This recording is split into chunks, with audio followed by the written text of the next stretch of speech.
What's up guys, it's Lewis here from Next Gen Framers, and in this video I'm going to show you guys the prep work that we do in order to start building walls. As you guys can see behind me, we're working on a barn right now and we have pretty much everything laid out. All we have to do is tear everything apart and start putting the walls together. So I thought it'd be nice just to make a video to show you guys kind of our process, step-by-step process for getting to the part where we can just start building walls. So in this video, that's what I'm going to show you guys. Hit that subscribe button if you guys have not already. Like and share this video, and let's get right into it. All right guys, step one is obviously lay out and figuring out where every single wall is going to go. As you guys can see, we obviously have that, and pretty much the process for that is just taking whatever's on the print and putting it on the floor. And the way I like to think of that is pretty much taking the 2D image, whether it's on the print or on the laptop, wherever it is, and putting that 2D image onto the floor in 2D. And then building the walls is kind of that 3D image for you. So that's pretty much what layout is, and that's going to be the first step, is figuring out your layout and where everything goes. So once we have figured out all the layout and have it marked out in chalk on the ground, we spray it with a water resistant spray. That way the lines don't go anywhere and we have them for as long as we need them for, and they don't go anywhere. After that, we like to go around and put down on the floor where all the doors are going to be on the interior of the house, and we just go around pretty much marking those in case we need to have an opening or any of that, and that way we just have a knowledge of where those are. Once we have all that marked out on the ground, we start getting plate material. Plate material on here is just going to be all this white pine, and this is pretty much just getting the bottom plates. So these two plates is what we get first. So the way we get our plating material ready is we have a setup over here, and so a chop saw setup, because it goes so much faster having a chop saw setup. And so as you see, the walls we have are 2x6, 2x8, 2x10, and 2x4. So we have all the material within at least a 1, 2, or 3 step length away, and all we do is just take the material and we put 2 of them together, and then as soon as we have a couple, we'll cut whatever measurements we have for those, and then we'll take them and we put 8-penny nails. You guys can kind of see that on the outside. Make sure that they stick out a little bit, so that way when you come to take the plating material off, we just have an easy pull and we don't have to take those out, and it's kind of a pain to take them out. So super simple for that. So this little wall plate material right here is an example of just the 2 put together with 8-penny nails, and then it's stuck into the ground with 2 more 8-penny nails. And that's an example of what that is. We go an extra step and we also add on a top plate. So this right here is going to be your top plate. So every single wall in here has 3 plates on it, and then we'll just pull those all apart like that. And honestly, it just has been so much easier just to put all the top plates on and not have to cut them when you're up. The walls are up already in the air. It's just a lot easier to put them already on the ground, and we just found that it's simpler that way.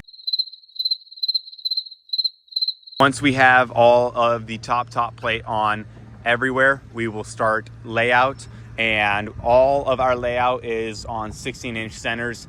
And so pretty much we just pull 5 1/4, or I think it's 15 1/4, or maybe it's 15 3/4. I'm not sure, it changes a couple times. And then we pull 16 and ahead, or 16 in the back, whichever way we pull from. But we make sure that we have all of the layout on there. As you guys can see, this is kind of an example of what layout would be, just like that. And then once we have all of layout on there, and then we go back around and we figure out where, as you guys saw on the ground, we had where all the doors are, but we also figure out where all the windows are. So right here is going to be a window, and we mark X is for the stud, C is for the crib, and then the header is going to go on the cribs in there, and we like to put those all on as well. Also, on every single step that we do, we go around and we do each step to the fullest. We don't start one step, stop, and move to the next. Like, we don't do one wall, make sure it has the plates, top plate, and then also put the layout on it. No, we get all the layout on the ground. We also put all the plates on, and then once we put all the plates on, we put all the layout, and then we put all of the top plates, and then we mark everything to make sure that it's on the ground. And we do each individual step individually. We don't do one wall, we do everything. It's everything all at once, and then we move to the next step. Alrighty, so moving on, some of you guys might have noticed how on the ground in marker, there's a bunch of numbers. Some of them have letters on them and some of them don't. Like right there's 15, and back there was 15B. Here's 1. So what that means is pretty much Gabriel went around and he marked. So each individual wall, so right here, there's a wall going all the way along here. This is where we started, and that's going to be called 1. Mark it here, and we also mark it on the wall. As you guys can see, 1, and then there's arrows going that way. And as you guys saw up here, there's the 1 and the arrows going that way. And we mark that everywhere. So 1's there, 2 is here with the arrow, 2 out here with the arrow. That way, our next step, which is after this, is we go and we take all of the plates off and we put them in one pile in the center of the floor or somewhere off to the side.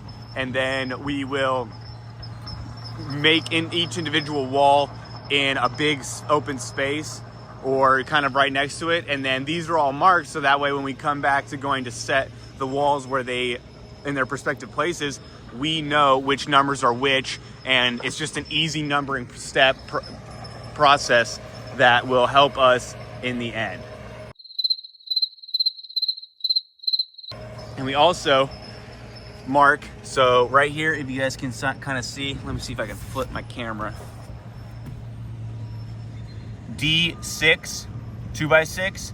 So D6 stands for door 6, and the reason why we mark it D6 is because what we have over here is a cool thing that my dad invented, is a pre-frame. These are all going to be the door crypts, and these are going to be, so 2x4, 2x6, and then these are all of the headers. So as we said, D6 is right there. So whenever we're building that specific wall, we're gonna come over here, we're gonna find D6, the header. We're also gonna find D6, the 2x4 or 2x6, whichever one it is. 2x6 I think is windows, 2x4 is gonna be doors, and I believe all the 2x4 doors are exactly the same. So we're gonna come over here, we'll grab these, grab the header, and then we will also grab right here, if it's a window, we'll grab one of these for the window package, and this is kind of the crypts in the bottom or top of the window, and then also the sills. So we have all of this pre-built in our shop, and we have every single house that we do, there's a pre-frame package, and this saves us time so we can just bring it out on the job just like this. This came straight from the shop here, and then we will go to just building the walls, come over here and grab it instead of having to go set up a station, build each individual one when we need it. And it just saves us so much time in the end. It makes our job go super smooth, so we're not switching gears a bunch. Final step that we do before we start stripping all the walls and putting them together is, if you guys can see on the top plate, we have even more layout going on here. And what this is where all of our trusses are gonna go. So trusses are on 2-foot centers, and so we just pulled from there and we marked there and then pulled 2-foot centers all the way down to the end, and we did that on both sides. And we also did on any walls that are going 2x4 walls, and we do that on the top plate because that's what's going to be seen when you're on the wall for the trusses, setting the trusses. And we do that down here before we put these walls up because nobody wants to be on, you know, 9-10 foot walls putting layout on there because it's a pain to have to do it that way. So we just do it while we're on here on 2 feet on the ground so you can't fall anywhere. So that's final step. Once we're done with that, we will start stripping all the walls, put them to the center, and we'll start building. Alrighty guys, that's gonna wrap up the video of how we prep for building walls. We're about to start building these walls. So if you guys wanna watch the videos on that, hit that subscribe button. We got more videos coming out on this build and kind of how we do everything for it. But other than that, guys, that's gonna wrap it up. Thank you guys so much for watching. If you guys have any questions at all, hit that, leave a comment for me and I will definitely get back to you guys on that. But thank you guys so much for watching, and I'll see you guys on the next one.